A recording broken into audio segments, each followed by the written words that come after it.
Cette émission d'Accès est appuyée par Cogeco et est rendue possible grâce à la collaboration de la communauté avec Nous TV.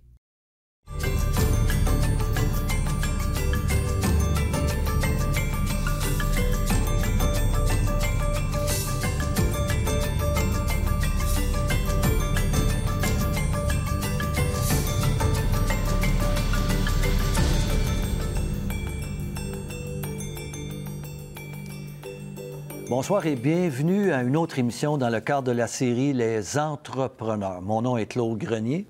Nos invités ce soir seront Marie-Josée Gélina et Louis Dallaire, propriétaires de Art et Culture Bonsaï.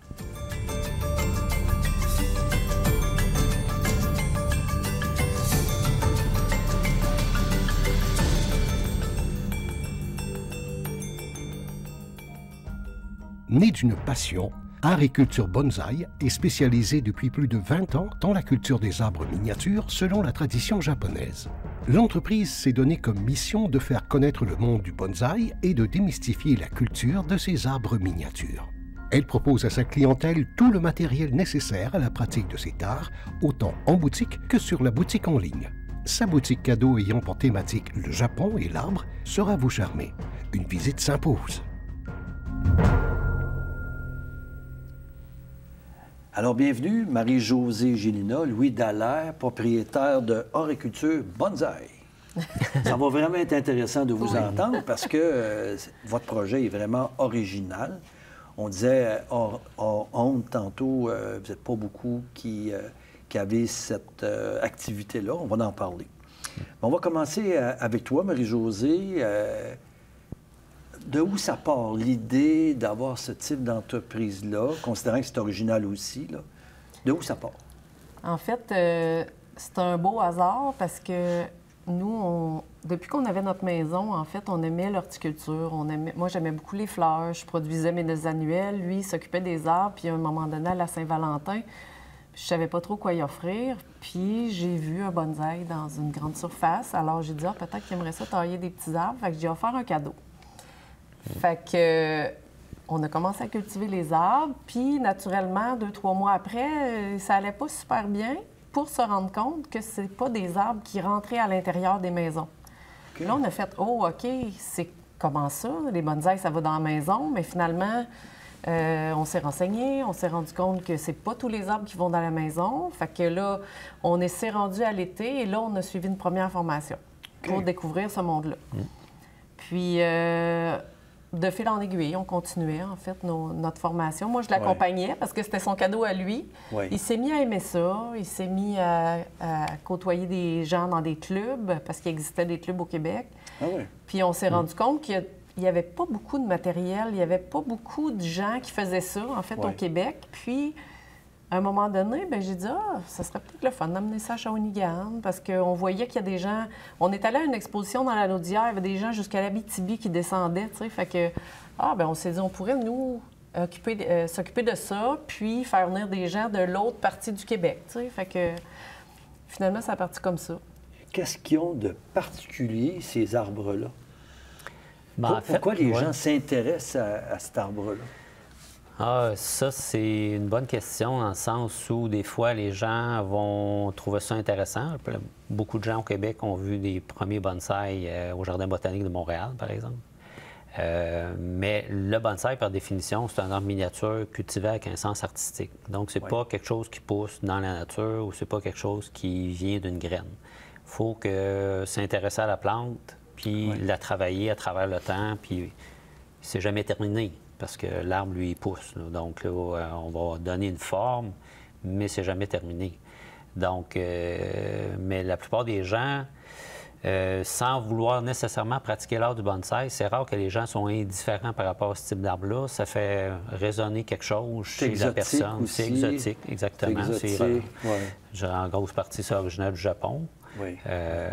En fait, c'est pratiqué beaucoup au Japon, même si le bonsaï, à l'origine, ça vient de Chine. Ah oui. Mais il reste que personne n'est indifférent à ça. Donc, on va le voir assez souvent en boutique. Les gens, ils viennent. Ah oui, je trouve ça beau. Mais de là à s'engager, d'où la particularité du commerce. Ça, on ne savait pas au début, là, mais de là à s'engager, à dire, bien, OK, je vais commencer à pratiquer ce hobby-là, parce que pour les Québécois, c'est un hobby. Oui. Donc, avant de s'engager et de commencer à pratiquer le hobby, bien là, il faut que les gens soient décidés.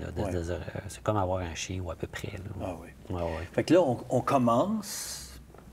Là, on commence ça à la maison ou déjà tout de suite, on a un local, là? En fait, on a conjointement avec une entreprise qui existait déjà, qui lui a accepté de nous vendre certains produits de base. On a approché une pépinière dans la région où est-ce qu'on lui a demandé s'il accepterait de nous louer un local durant la période d'été. Okay. Alors ça, on est en 2005, notre première saison. Okay. On loue un local, une serre en fait, dans la cour arrière d'une pépinière à Shawinigan-Sud. Puis, on a quelques pots, quelques arbres qui ont été achetés chez quelqu'un qui fait déjà ça au Québec. Puis, tranquillement, bien, on développe notre clientèle. Puis, de fil en aiguille, bien, il y a de plus en plus d'adeptes. Au début, on est un peu extraterrestre, je vous dirais. Oui. C'est un domaine qui est très, très niché. Oui. Alors, pour être capable de rejoindre le plus de gens possible et ne pas nuire à ce qui existe déjà au Québec, étant donné que le milieu est assez restreint. On n'a pas une clientèle qui est d'emblée un gros volume. Il y a très peu d'adeptes, en fait, au départ. Comme il existe déjà 2 autres entreprises, un qui est spécialisé, lui, dans la production d'arbres et l'autre qui est très axé sur la formation, puis le site, en fait. Il y a un site exceptionnel. C'est plus touristique. C'est plus touristique. Ouais. Nous, on s'est dit, eh bien, on pourrait miser sur le web. Donc, il fallait se montrer plus qu'à Shawinigan. Donc, nous autres, notre ligne, ça a été, on va faire, en plus d'avoir une boutique physique, on va avoir une boutique en ligne. Donc, on a développé d'emblée notre premier site Internet commercial en 2007. OK, oui. De fil en aiguille, bien, en partenariat avec ces 2 entreprises-là, eux, ils importaient déjà. Là, j'ai pris le lead au niveau de l'importation. Donc, on est. Ça vient du Japon? Bien, les outils accessoires poterie, oui, parce qu'ils ne s'en fabriquent pas ici. Le volume n'est pas assez élevé. Ils sont spécialisés aussi, les Japonais, dans leur manière de cuire les poteries. Donc, développe un réseau là-bas. Puis dans ce temps-là, on se reporte il y a une vingtaine d'années. Internet n'est pas ce qu'il est. Les Japonais ne font pas nécessairement confiance aux étrangers d'emblée. Donc, il faut avoir des contacts. Par contact interposé, on réussit à développer des fournisseurs. Puis on importe, puis on continue à faire connaître ce domaine-là. Oui. Dans notre entreprise, Louis est beaucoup plus au niveau de la formation, parce que lui, il a suivi une école, il a continué à se former. Oui, oui. Moi, je suis plus du niveau administratif. Donc, moi, je m'occupe de l'importation, tout le côté administratif. Oui. Vous disiez tantôt, Louis, c'est une plante, on ne plante pas une graine, là. Non. On peut, mais c'est plus long. Comment ça fonctionne? Je suis vraiment ignorant dans le domaine. En fait, le bonsaï en tant que tel, on l'a dit, c'est un arbre miniature cultivé en pot avec un sens artistique. Donc, c'est nous qui déterminons le design qu'on va faire avec l'arbre. On veut que ça reproduise un peu l'arbre mature qu'on va voir en pleine nature.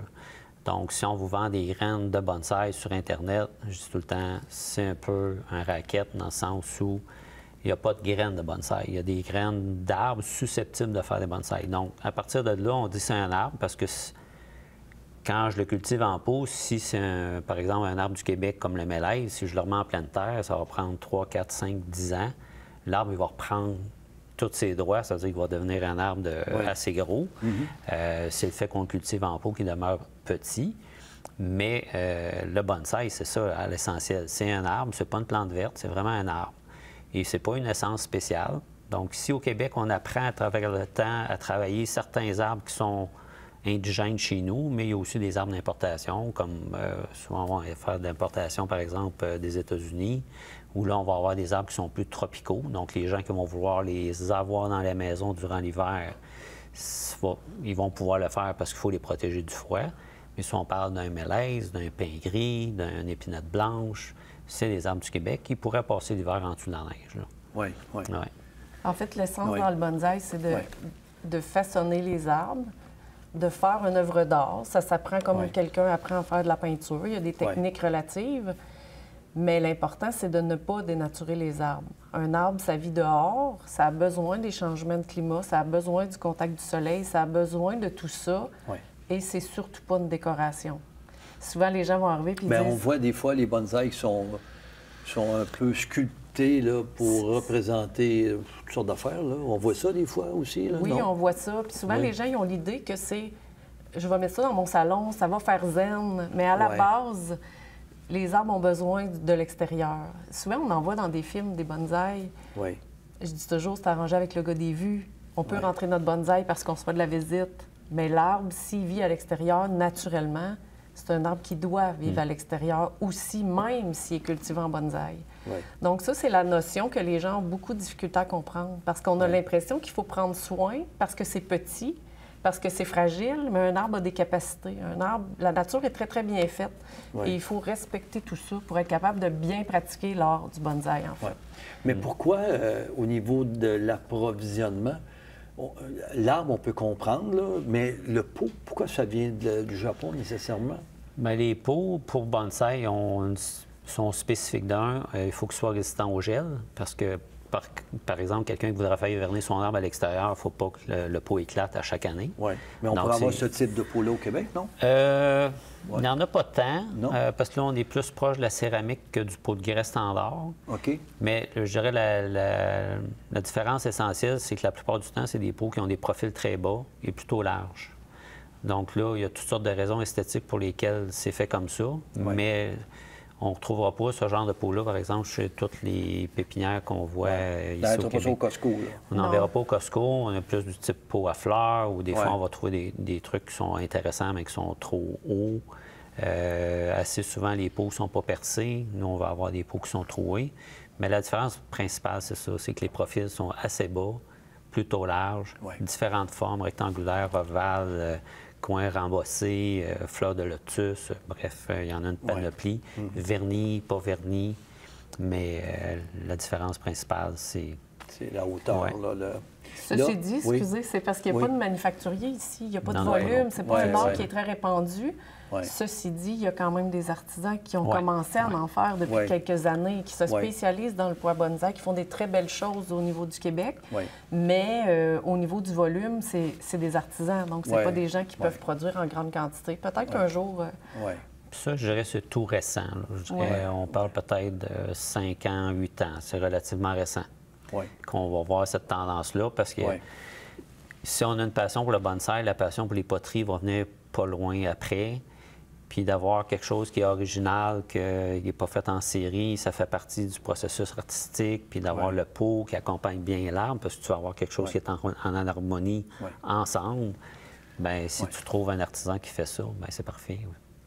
Est-ce que, là, on va peut-être arrêter dans quelques minutes, quelques secondes même à la limite. On va aller voir il y a toujours une petite capsule au centre de votre entrevue, mais est-ce que ça me donne le goût d'aller au Japon?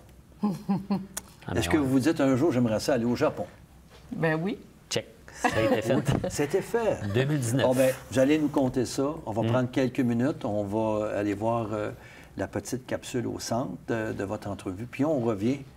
Puis vous allez nous compter un petit peu ça. J'imagine que vous avez fait le tour pour savoir, peut-être aller voir les bonsaïs et tout ça. Là. Vous nous comptez ça. Principalement, oui.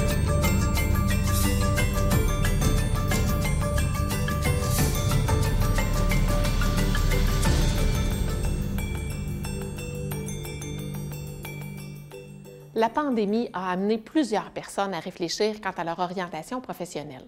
Plusieurs personnes ont réfléchi à l'opportunité peut-être de se lancer en affaires et de faire quelque chose qui les passionne vraiment. Pour plusieurs, se lancer en affaires, c'est un risque et on rencontre de plus en plus de flexipreneurs. Qu'est-ce que c'est un flexipreneur? C'est quelqu'un qui décide de devenir un entrepreneur, de lancer son entreprise, mais tout en continuant à occuper un emploi et à recevoir un salaire, donc d'assurer une certaine sécurité financière. Des flexipreneurs, on en voit de plus en plus, puis ça a même amené l'apparition de ce mot-là. Les flexipreneurs, souvent, vont commencer tranquillement et, pour éviter d'aller chercher du financement, vont utiliser leurs outils financiers personnels pour démarrer leur entreprise.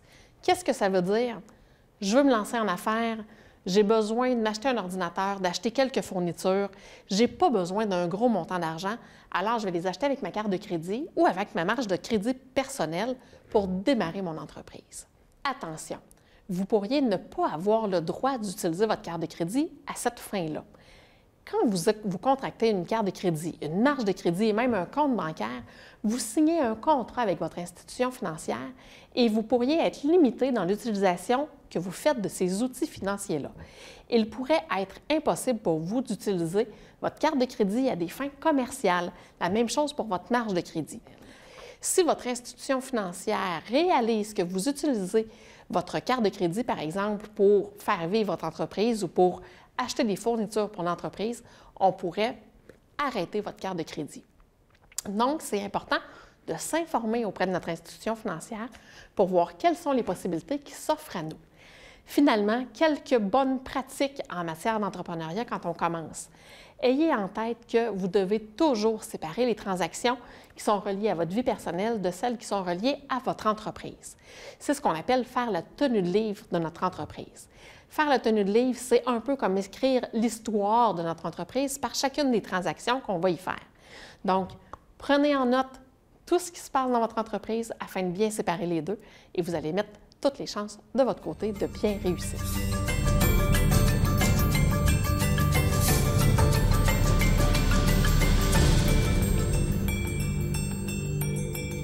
Nous sommes toujours avec Marie-Josée Gélina, Louis Dallaire, propriétaire de Horticulture Bonsaï. Alors, on est allé au Japon, là, Louis, là. Ben oui, j'ai eu la chance d'y aller. Oui. Réalisation d'un rêve vieux de 20 ans.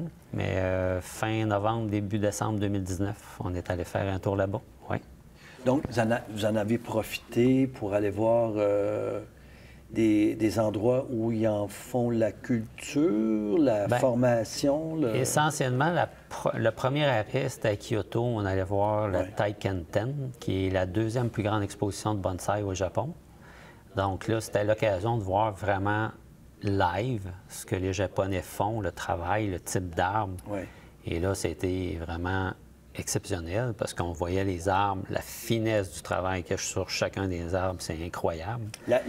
Vraiment, la qualité de l'arbre, si on se compare à eux... on a encore du chemin à faire. Oui, oui. Mais ça aide à comprendre, d'un, le chemin qu'il y a à faire, mais aussi le chemin qui a été fait. Mais ça aide à comprendre aussi jusqu'où il faut aller pour atteindre ce niveau de finesse. La texture, c'est quoi? C'est un peu tout. La façon de présenter les arbres. Chacune des branches est travaillée. Il n'y a pas de nœud. C'est comme un fil qui s'en va à travers l'arbre miniature.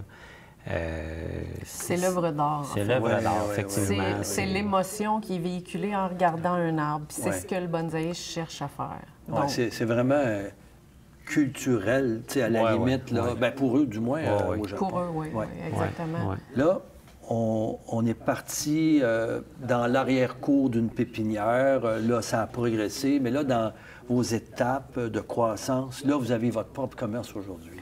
Ouais. Pour la petite histoire, en fait, on a fait 5 ans à l'arrière de la pépinière. Oui.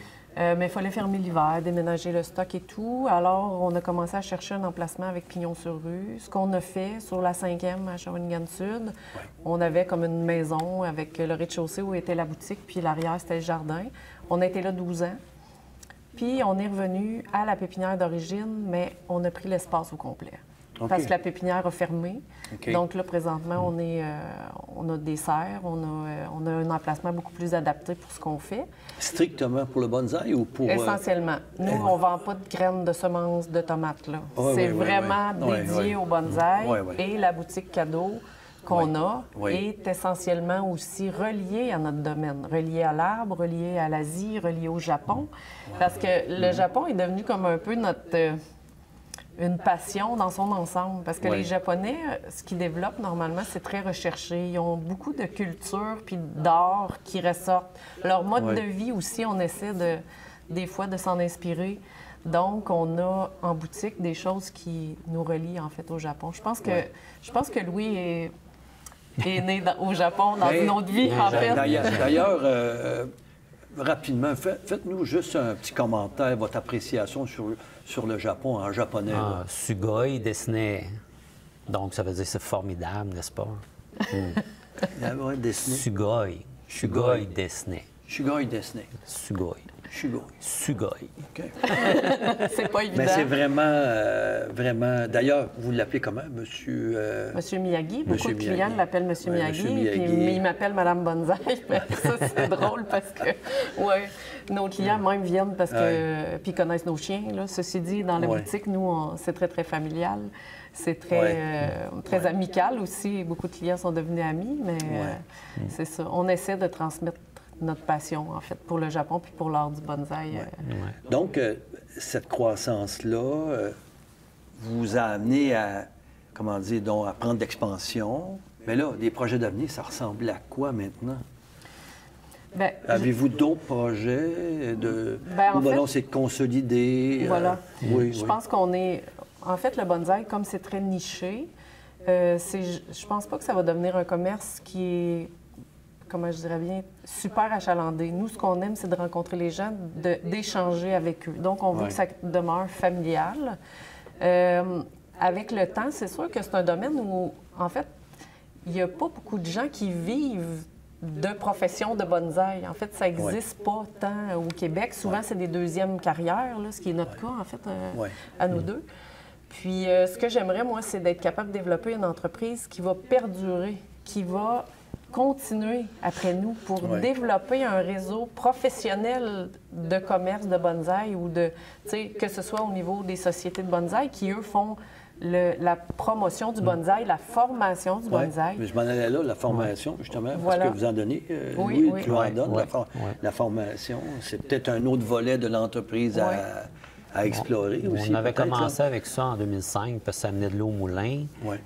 Maintenant, ça change, ça évolue. Depuis la pandémie, les sociétés, les groupes organisés font plus de web, font plus de trucs en ligne.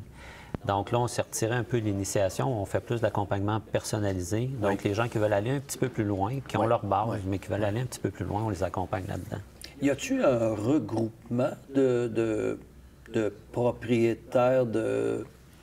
Non, parce qu'il n'y a pas de propriétaires. En fait, il y en a, on les compte sur notre doigt de la main, les gens qui font du commerce dans ce domaine-là.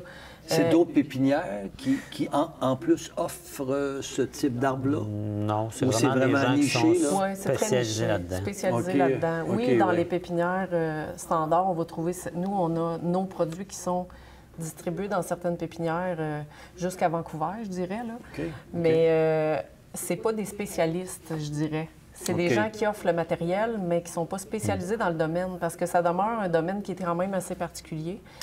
Les autres qui font du commerce au Québec, eux, sont vraiment dédiés à ça comme nous, mais il n'y a même pas comme le doigt de ma main en nombre là, qui font ça. Alors moi, ce que j'aimerais, c'est d'être capable de dire, mon entreprise, je l'ai bâtie, et j'aimerais ça un jour qu'un jeune dise, moi, je vais faire ça de ma vie. Parce que en fait, ça n'existe pas encore. C'est toujours des plans B.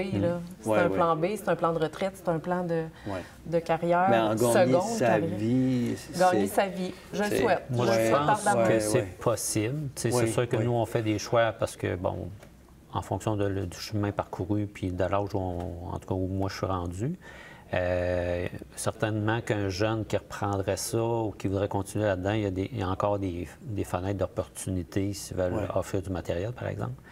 Ne serait-ce que le web, on travaille là-dessus quand même beaucoup. Là-dessus, on a développé une clientèle qui est hors Québec, parfois hors Canada. Donc ça, je pense qu'il y a encore du chemin à faire. On travaille encore beaucoup là-dessus pour améliorer notre visibilité puis faire en sorte que les gens, quand ils cherchent du matériel, par exemple, atterrissent chez nous. Mais tu sais, je pense qu'on réussit quand même à tirer notre épingle du jeu parce qu'on amène quand même beaucoup de gens de l'extérieur de la Mauricie. On amène beaucoup à Shawinigan. Donc, que ce soit de Sherbrooke, Montréal, l'Estrie, etc., on amène quand même pas mal de gens là, chez nous. Parce que juste vendre des bonsaïs, bon, il y a un volume de chiffre d'affaires, mais c'est parce qu'en plus, vous avez tous les autres volets. C'est ça. Les accessoires, la formation, à la limite, ça fait comme un tout, là. Bien, pour être très honnête, au niveau de la boutique physique, ça représente à peu près 40 de mon chiffre d'affaires. Tout ce qui est web et distribution de produits correspond aux 60 qui restent. Mais par contre, c'est ça, les gens aiment venir parce que souvent, ce qu'on entend comme commentaire, c'est oh mon Dieu, je ne m'attendais pas à ça. C'est comme s'il arrive dans un autre monde quand il arrive chez nous. Oui, oui. Ils ont besoin de conseils aussi. Exactement. C'est pas évident. ouais. Il faut acheter des graines de tomates. Pas besoin de conseils pour ça. Ben, peut-être un peu. Peut-être là, un petit mais- peu, pas les partir trop tôt. Oui, oui. Mais tu sais, bonsaï, ils ne sont pas d'une autre affaire, là, tu sais, nécessairement. Là, Puis l'enjeu, nous, ce qui a été l'enjeu, en fait, c'est que comme moi, je me partais à mon compte, on partait là-dedans, puis je faisais d'autres choses en même temps. J'ai été flexipreneur il y a 20 ans. Ah oui. C'est-à-dire que j'ai travaillé toujours à côté. Louis travaillait à côté, puis on bâtissait tranquillement. Oui. Puis au niveau du financement, ça n'existait pas parce qu'on était tellement nichés et méconnus Oui. qu'il n'y avait pas de possibilité. Donc, Ouais, puis le financement, les subventions, souvent reliées aux gens qui sont en assurance-emploi. Mais si vous travaillez en même temps, c'était un peu plus difficile de trouver Ouais, mais des subventions. ben, en fait, C'était ça n'a pas toujours, jamais été possible, ceci Ouais, dit, ouais, parce ouais, qu'il ouais. aurait fallu être à temps plein dans notre entreprise. Mais C'est comme ça. notre entreprise Oui, n'était pas développée, puis il n'y avait aucune entreprise développée dans le domaine, oui, oui. bien là, on n'avait pas de preuves, on n'avait pas de référence, on avait... Ouais. Donc, on a vraiment... C'était Je toujours dirais- la bébite à part. Oui, oui. Quand- Puis quand c'était il arrivait- toujours du financement personnel que Voilà. vous deviez Ouais, mettre ouais, dans ouais, votre ouais. entreprise. Exact. Mais ça m'amène un sujet qui est quand même intéressant. Vous êtes un couple en affaires. Comment vous vivez ça? On est pas pire quand même. Ah, on n'est pas pire. On est Je pas pense que- qu'on a chacun nos forces, puis c'est ce qui fait que... Oui, bien, je pense que c'est des bons conseils que vous pouvez donner à vos gens qui nous écoutent, peut-être. Là, C'est, parce que, tu sais, à un moment donné, toujours être ensemble, pas toujours facile non plus. Bien, le terrain de jeu est grand. Tu sais, comme Marie disait tantôt en début de l'entrevue, elle a un côté administratif dans lequel elle est très impliquée parce que c'est à la base de sa formation à quelque part. Oui, oui. Moi, ma base, c'est surtout vraiment la formation, mais pour les arbres puis le bonsaï en tant que tel. Donc, comme le terrain de jeu est grand, le jour, oui, on se voit, bien sûr. ouais. Mais vous ne pilez pas ses on pieds. se marche pas là. sur les pieds. Oui, oui, oui. Puis, comme c'est une passion, ben le matin, ça parle de bonsaï, puis le soir, ça parle de Oui. bonsaï. Tu sais, Ouais. c'est Puis comme quand on ça, voyage, là. c'est pour le bonsaï. Puis quand on a des Ouais. congés, on fait du bonsaï. Fait que c'est comme ça. Le dimanche, on fait quoi quand on a Ouais. le temps?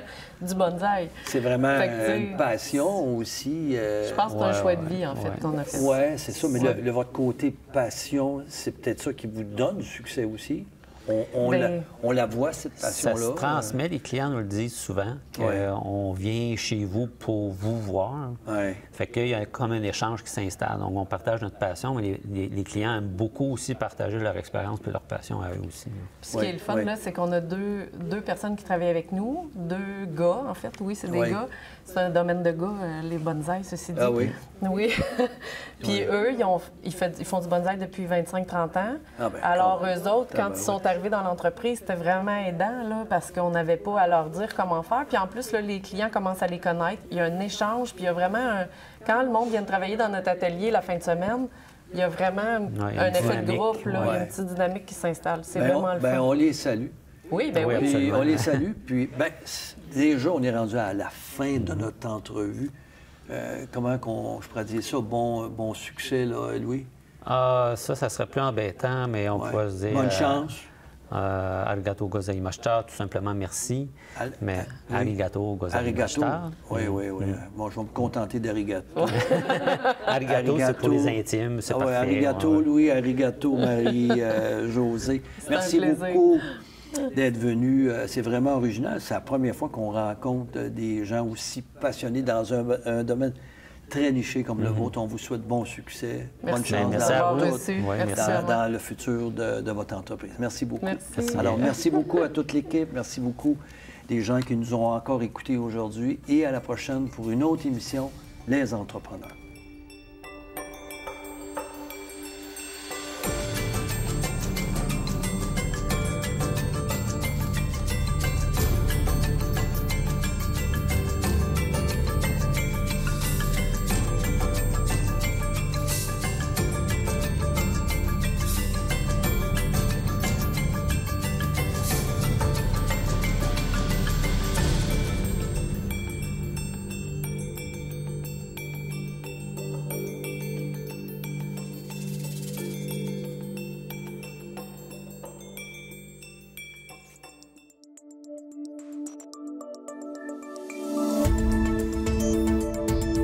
Nous TV.